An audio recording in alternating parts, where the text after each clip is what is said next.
Karen says that a solution to the equation x plus 4 equals 20 must also be a solution to the equation 5 times the quantity x plus 4 equals 100. Is Karen correct? Let's look at the more complicated equation.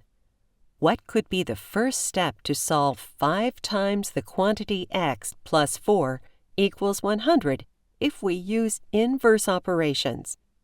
Since 5 is being multiplied by x plus 4, both sides can first be divided by 5. When simplified, this becomes x plus 4 equals 20. Let's find the solution for this simpler equation. Remember, use inverse operations to solve for x.